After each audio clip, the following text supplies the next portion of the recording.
సజీవుడైన యేసు క్రీస్తు నామములో మనకందరికీ శుభములు. కీర్తనల గ్రంథము 31వ కీర్తన. ఈరోజు 21వ కీర్తనను ధ్యానం చేయబోతున్నాము. 31వ కీర్తన 21వ వచనము. ప్రాకారం గల పట్టణములో యెహోవా తన కృపను ఆశ్చర్యకరముగా నాకు చూపియున్నాడు. ఆయన స్తుతి నొందును గాక. యెహోవా తన కృపను ఆశ్చర్యకరముగా నాకు చూపియున్నాడు. కృప, ఆశ్చర్యమైన కృప. ఇంతకుముందు కూడా మనం పాట విన్నాము. ఆశ్చర్యమైన ప్రేమ, కల్వరిలోని ప్రేమ, మరణం కంటే బలమైనటువంటి ప్రేమ.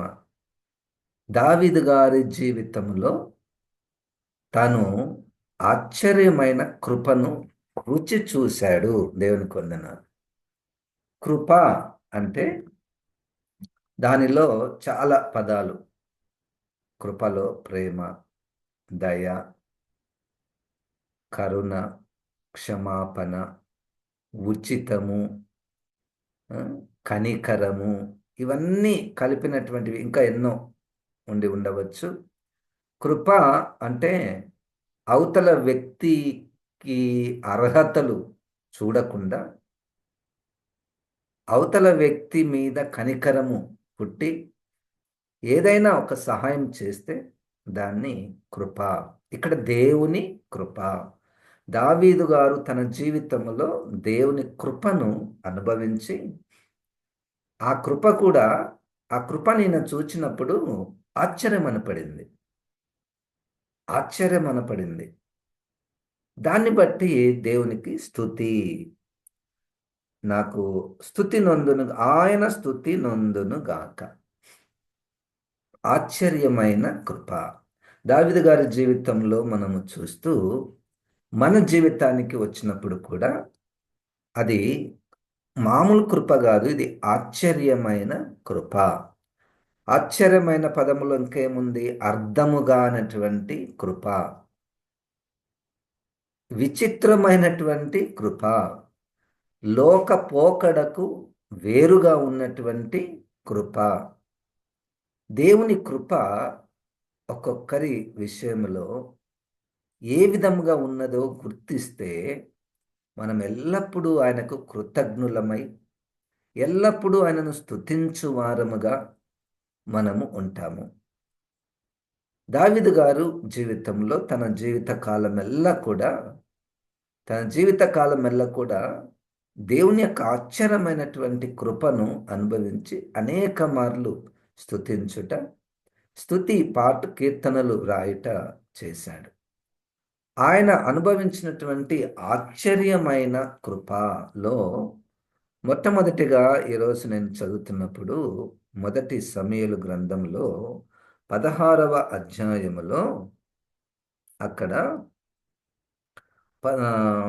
5వ వచనంలో అక్కడ సమూయేలు గారు వచ్చి ఒక క్రొత్త రాజును అభిషేకించాలి అని వచ్చి యెషై ఇంటికి వచ్చి ఆయన ఏమంటున్నాడు చూడండి.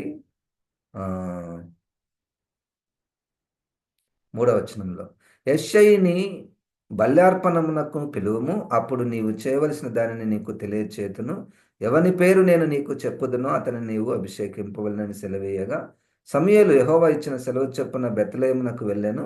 ఆ ఊరి పెద్దలు అతని రాకకు భయపడి, సమాధానముగా వచ్చుచున్నావా అని అడుగగా అతడు, సమాధానంగానే వచ్చి తిని, మీరు శుద్ధులై నాతో కూడా బలికి రండని చెప్పి యెషయిని అతని కుమారులను శుద్ధి చేసి బలి అర్పించెను. ఇక్కడ ఒక పెద్ద కార్యక్రమము జరుగుతుంది. దేవుడు ఒక రాజును అభిషేకించబోతున్నాడు. దానికి సిద్ధపాటుగా శుద్ధి చేసుకొనుట, బలులను అర్పించుట. శుద్ధి చేయబడ్డారు, బలులు అర్పించారు. ఇప్పుడు అక్కడ ఉన్నటువంటి వారిని రాజుగా అభిషేకించాలి. కానీ దానికి వేరుగా మనం చూడండి, ఆ ఇదే 16వ అధ్యాయంలో 11వ వచనంలో, నీ కుమారులందరూ ఇక్కడ ఉన్నారా అని యెషయాను అడగగా అతడు ఇంకను కడసారి వాడున్నాడు, అయితే వాడు గొర్రెలను కాయచున్నాడని చెప్పాను. అందుకు సమూయేలు, నీవు వాని పిలువనంపించుము, అతడు ఇక్కడికి వచ్చు వరకు మనము కూర్చుందుమని ఆ, యెషయితో చెప్పగా, తర్వాత మనం చూస్తున్నాము ఆ దావీదు గారిని అభిషేకించిన విధము. ఇక్కడ పాయింట్ ఏంటంటే, వాళ్ళైతే శుద్ధి చేయబడ్డారు, వాళ్ళైతే బలులు అర్పించారు. ఇక్కడ శుద్ధి అనేటువంటిది ఏం జరగలేదు. శుద్ధి అనేటువంటిది ఏది జరగలేదు. అంటే ఒక స్టేజ్లో ఉన్నాడు. గొర్రెలను కాచుకుంటున్నాడు. అట్లనే వచ్చేసాడు. అట్లనే వచ్చేసాడు. ఆయనకి ఏం సిద్ధపాటు లేదు.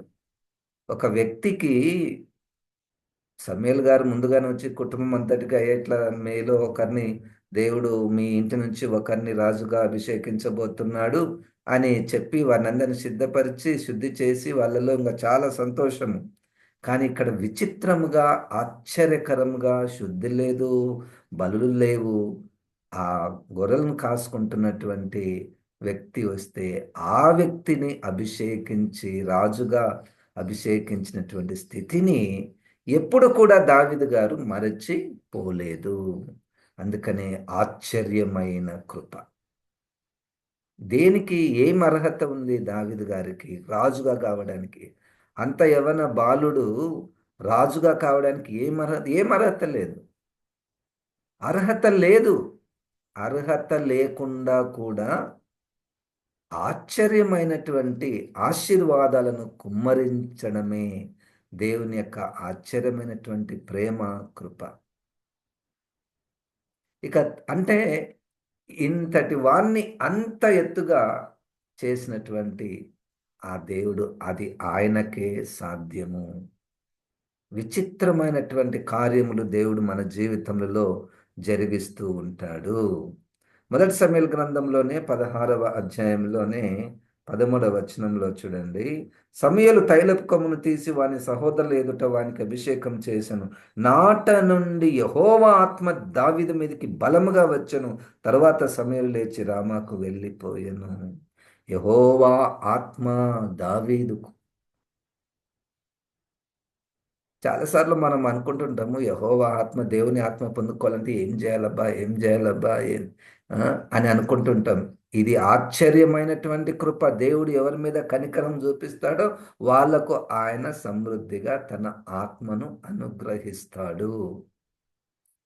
ఆ, ఆత్మను పొందుకొనుట, ఆత్మతో నింపబడుట, బలముగా ఆత్మతో నింపబడుట, అది ఈ గొర్రెలు కాసుకుంటున్నటువంటి వ్యక్తికి ఆశ్చర్యమైనటువంటి స్థితి, ఇక మర్చిపోలేనటువంటి స్థితి. అట్టి కార్యాలు మన జీవితంలో ఎన్నో ఎన్నో ఎన్నో ఎన్నో. నేనేంటి, నా స్థితి ఏంటి, ఆ, మనమేంటి, మన కుటుంబాలేంటి, మన బ్యాక్గ్రౌండ్స్ ఏంటివి, ఎక్కడి నుండి దేవుడు ఎక్కడికి తీసుకొని వచ్చాడు నన్ను, నిన్ను, నీవు ఎక్కడ ఉండేవాడివి, ఎక్కడ ఉండేదానివి, ఒక్కసారి ఊహించుకుంటే అక్కడ ఉన్నప్పుడు అక్కడ ఉన్నటువంటి వారి యొక్క గతి ఏమైంది, ఆ స్థితిలో ఉన్నటువంటి వారి గతి ఏమైంది, ఆ స్థితిలో నుండి దేవుడు మనల్ని పిలిచాడు. దేవునికి స్తోత్రం, హల్లెలూయా. మనకు ఒక ప్రశ్న వస్తుంది, మరి మనమేం రాజులం కాలేదు అనిపిస్తుంది కదండి. ఆ? మొదటి పేతురు 2వ అధ్యాయము, మొదటి పేతురు రండి 2వ అధ్యాయము.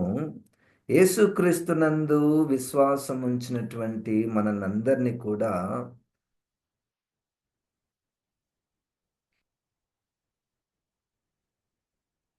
మొదటి పేతురు 2వ అధ్యాయము 9వ 9వ వచనం, అయితే మీరు చీకటిలో నుండి ఆశ్చర్యకరమైన తన వెలుగులోనికి మిమ్మల్ని పిలిచిన వాని గుణాతిశయములను ప్రచురము చేయి నిమిత్తము ఏర్పరచబడిన వంశమును, రాజులైన యాజక సమూహమును, పరిశుద్ధ జనమును, దేవుని సొత్తైన ప్రజలనై ఉన్నారు. అది మనకున్నటువంటి ఆధిక్యత. మనకు దేవుడు అనుగ్రహించినటువంటి ఆశీర్వాదము. రాజులైన యాజక సమూహము, మనము పరిశుద్ధ జనము, ఏర్పరచబడిన వంశము. ఇంత గొప్ప ఐడెంటిటీ, గుర్తింపు దేవుడు మనకు అనుగ్రహించాడు. దేవునికి స్తోత్రం. ఈరోజు దేవుడు మన జీవితంలో చేసిన కృపను, మేళ్లను, అద్భుతాలను ఆశ్చర్యరీతిగా, without any condition or qualification, దాన్ని అప్పుడే ఆశ్చర్యం అంటాం. లేదు లేదు, ఇది ఫలానా చేసిందంట కాబట్టి దేవుడు ఇది నాకు ఇచ్చాడు అన్నటువంటిది కాకుండా, ఇది కేవలం ఆయన కృప.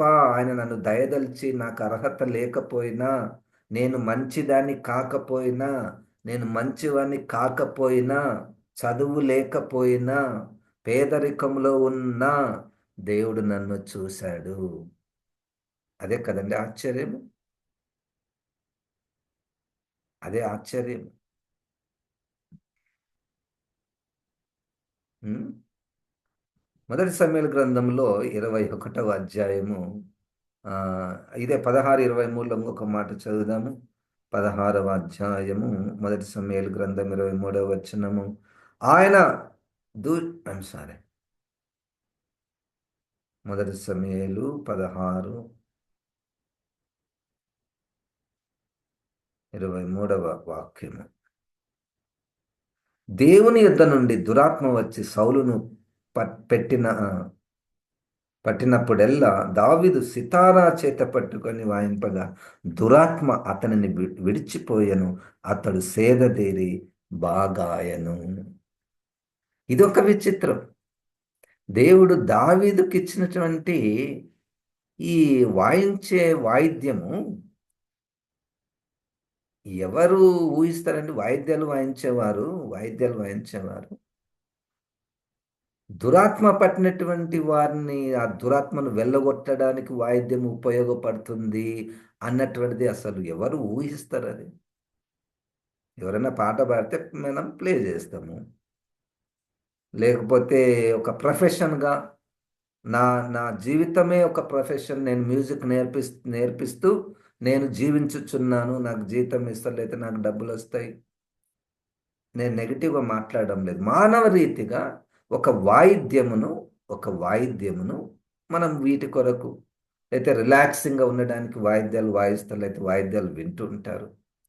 కానీ ఇదేంటి, ఒక దురాత్మను కూడా పారద్రోలగలిగినటువంటి వాయిద్యములో, ఇక్కడ వాయిద్యంలో శక్తి లేదు. వాయిద్యం వాయించే వారిలో కూడా శక్తి లేదు. దేవుడు అనుగ్రహించినటువంటి కృప, దాన్నే ఆశ్చర్యం. దావీదు ఆ అడవిలో ఎన్నోసార్లు దాన్ని పట్టుకొని పోయి ఉంటాడు. ఎన్నోసార్లు దాన్ని పట్టుకొని పోయి ఉంటాడు. బోరు కొడుతున్నప్పుడు దాన్ని ప్లే చేయడము, లేకపోతే ఇంకొక రీతిగా ప్లే చేయడం, దానికి ఒక అలవాటు. మనం అప్పుడప్పుడు కూడా అడవిలో ఉన్నటువంటి వారు రకరకాలుగా ఇన్స్ట్రుమెంట్స్, ఫ్లూట్ వాయిస్తూ ఉంటారు, రకరకాలుగా చేస్తూ ఉంటారు. ఈ ఆశ్చర్యమైనటువంటి కృప, ప్రేమ ఏంటయ్యా? దీని ద్వారా ఇంత కార్యం జరుగుతుందా? ఎవరు ఊహిస్తారు? దేవునికి స్తోత్రం, హల్లెలూయా. ఈ మధ్య కాలంలో ఒకరు సాక్ష్యం చెప్తున్నారు. ఆ అమ్మాయికి చిన్నప్పటి నుండి కొంత వయసు వచ్చేంత వరకు అసలు మాటలే రాలేదంట. మాటలు మాట్లాడడానికి రాకపోతే తల్లిదండ్రులు ఒక్కటే బాధపడుతున్నారు. ఇప్పుడున్న స్థితి ఏం తెలుసా అండి? ఆ అమ్మాయిలు పాటలు రాసి మంచిగా స్వరంతో పాడగలిగిన స్థితి దేవుడు అమ్మాయికి ఇచ్చాడు. దేవునికి స్తోత్రం, హల్లెలూయా. దాన్నే ఆశ్చర్యమైన కృప అని అంటారు.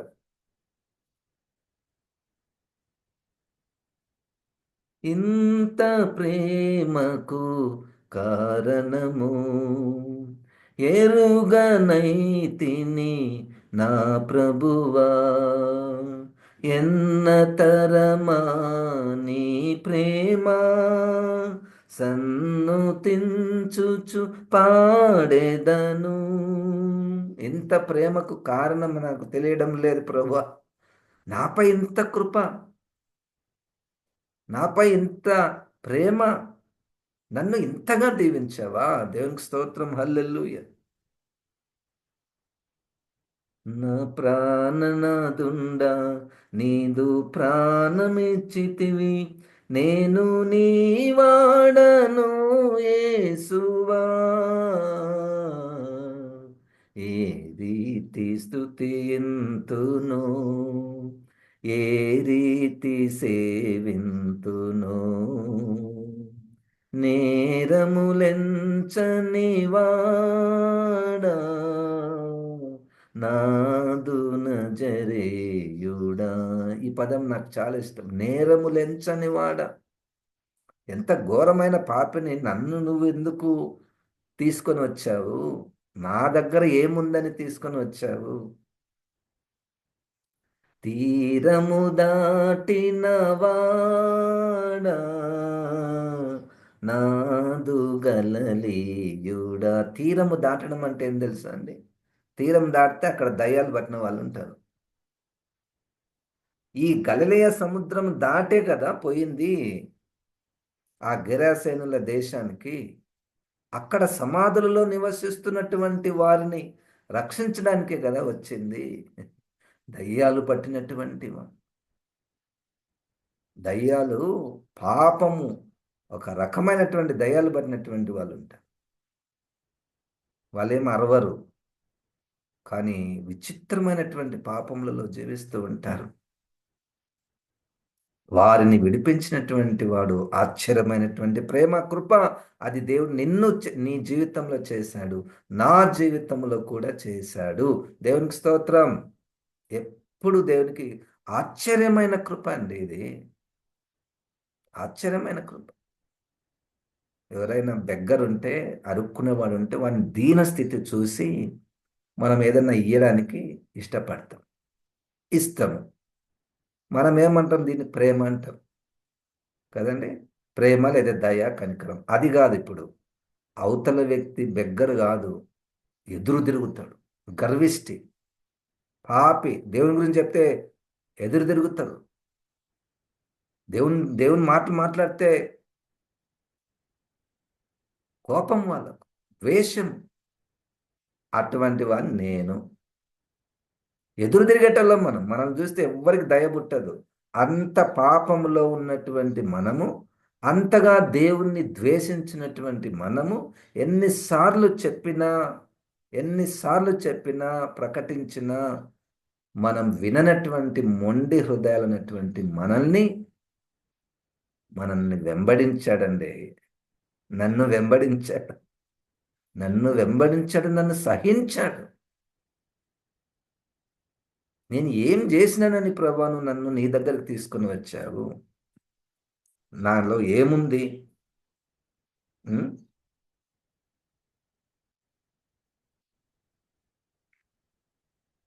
అది ఆశ్చర్యమైనటువంటి కృప. ఇది దేవునికి ఎప్పుడు కూడా మనం స్తుతులను చెల్లించు వారముగా ఉండాలని ఈ వాక్యం ద్వారా మనము నేర్చుకొనుచున్నాము. ఈయనకున్నటువంటి మరొక గొప్ప విషయం ఏమిటంటే, దావీదు గారి యొక్క స్థితి ఇది కాదు, ఇంకా ఇంకొకటి ఉంది పెద్దది, చాలా పెద్దది అది. ఇక దాన్ని తలుచుకుంటే దావీదు గారు తట్టుకోలేడు ఆ ప్రేమకు, ఆ ఆశీర్వాదానికి. ఏంటయ్యా అంటే, ఆ దావీదు వంశములో నుండి యేసుక్రీస్తు వచ్చుట. ఆ దావీదు వంశములో నుండి యేసుక్రీస్తు వచ్చుట. చూడండి, మార్కు సువార్త 11వ అధ్యాయము 10వ వచనం. మార్కు సువార్త 11వ అధ్యాయము 10వ వచనం. వాళ్ళందరూ చూడండి ఏమంటున్నారు? వచ్చుచున్న మన తండ్రి అయిన దావీదు రాజ్యము స్తుతింపబడునుగాక. ఏం రాజ్యం వస్తుంది? యేసుక్రీస్తు రాజ్యము. దాన్నే దావీదు రాజ్యము అంటే. ఈ ఇశ్రాయేలులకు దావీదు గారంటే ఒక మోడల్. దావీదు గారంటే ఇంకా ఆయన ఆయన రాజ్యము పర్ఫెక్ట్ రాజ్యం, పరిపాలన పర్ఫెక్ట్. ఇప్పుడు ఆ పదాన్ని ఉపయోగించి యేసుక్రీస్తు రాజ్యానికి పోలిస్తున్నారు. లూకాసు వార్త 1:32లో చూడండి. లూకాసు వార్త 1వ అధ్యాయము 32వ వచనం.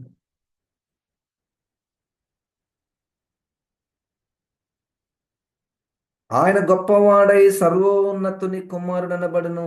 ప్రభువైన దేవుడు ఆయన తండ్రి అయిన దావీదు సింహాసనమును ఆయనకిచ్చును.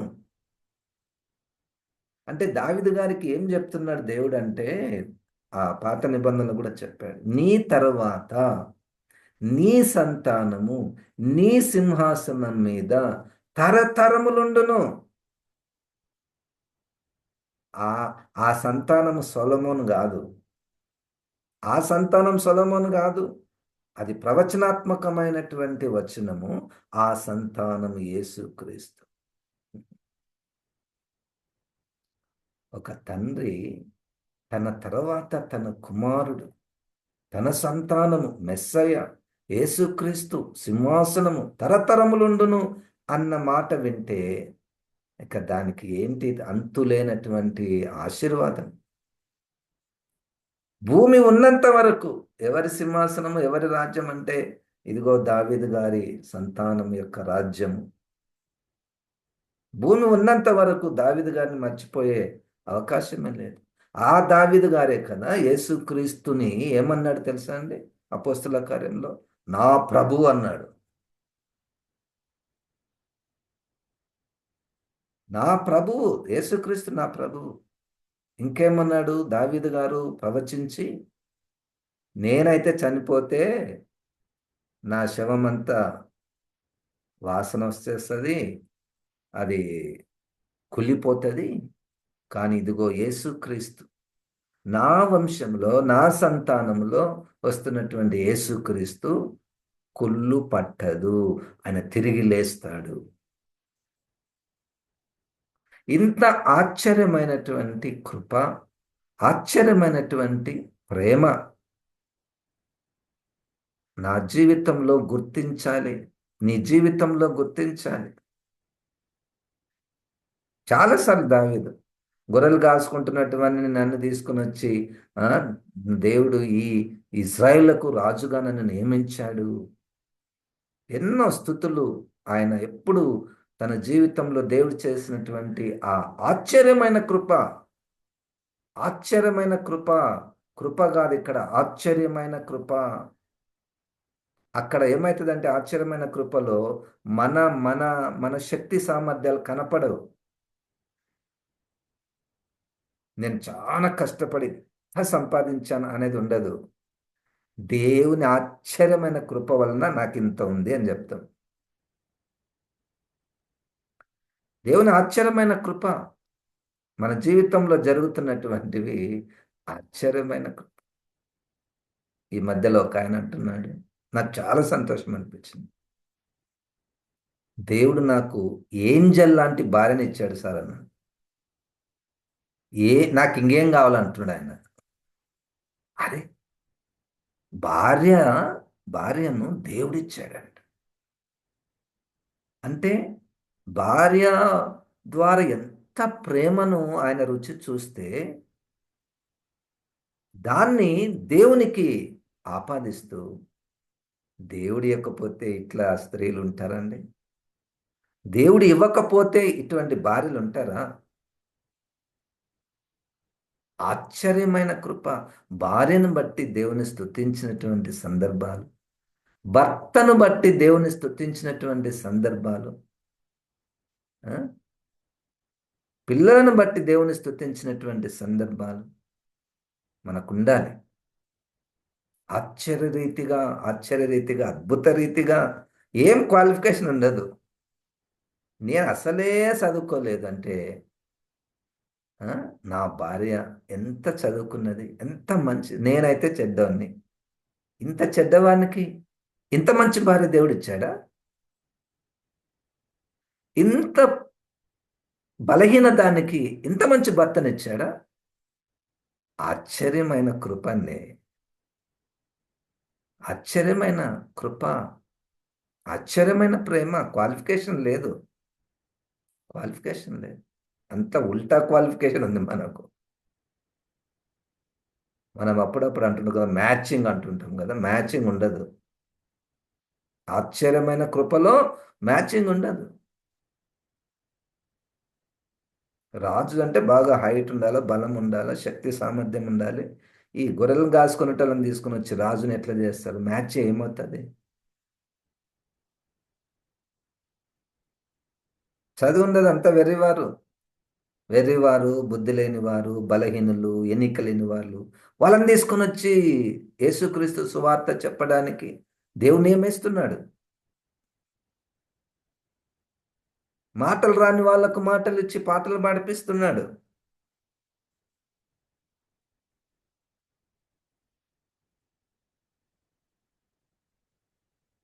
ఒక ఊర్లో నేను జూసాను.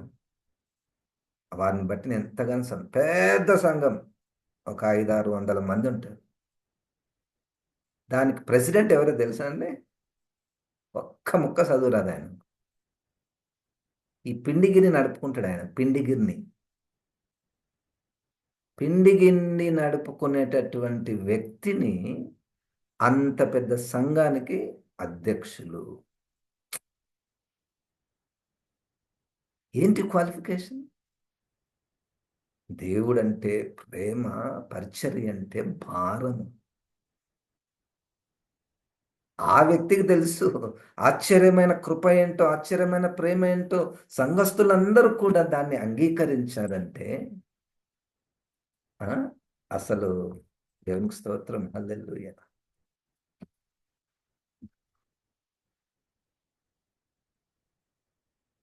హ్మ్. ఇది ఈ ఈ ఈ కృతజ్ఞత హృదయం ఎప్పుడు కూడా మనము మరచిపోకూడదు. దేవునికి స్తోత్రం. మహిమ నగరిని విడచితివి, మంటి దేహము దాల్చితివి, సకల సంపద విడచితివి, సేవకునిగా మారితివి. నా కొరకే, నా కొరకు పరలోకం దిగి ఆయన ఆ, మంటి దేహము దాల్చి సేవకునిగా నా కొరకు మారితివి. వేదకి నన్ను ఇలా చేరితివి, వెంబడించగా పిలచితివి, రోత బ్రతుకును మార్చితివి, నీదు సుతినుగా చేసితివి. రోత బ్రతుకును మార్చి నీ సుతునిగా అంటే నీ కుమారునిగా, నీ కుమార్తెగా నన్ను చేశావు. ఇంత ప్రేమ ఉంటే నేను ఎట్లా నిన్ను స్తుతించాలి ప్రభా? దేవునికి స్తోత్రం. ఎప్పుడు మనం కృతజ్ఞులై ఉందాము దేవుడిచ్చినటువంటి ఆశీర్వాదాలను బట్టి. జీవం గల తండ్రి, వాక్యమైన ప్రభా, ఈ మాటలను ప్రభా నాలో మాలో ఫలింపచేయమని యేసు క్రీస్తు నామమున ప్రార్థిస్తున్నాము తండ్రి. ఆమేన్. ఇప్పుడు మన పరమ తండ్రి అయిన దేవుని యొక్క ప్రేమ, ప్రభువైన యేసుక్రీస్తు యొక్క కృప, పరిశుద్ధాత్మ దేవుని యొక్క నింపుదల, సహాయము, సహవాసము మనకందరికి సదాకాలము తోడయుండును గాక. ఆమేన్. దేవుడు మనల్ని దీవించును గాక.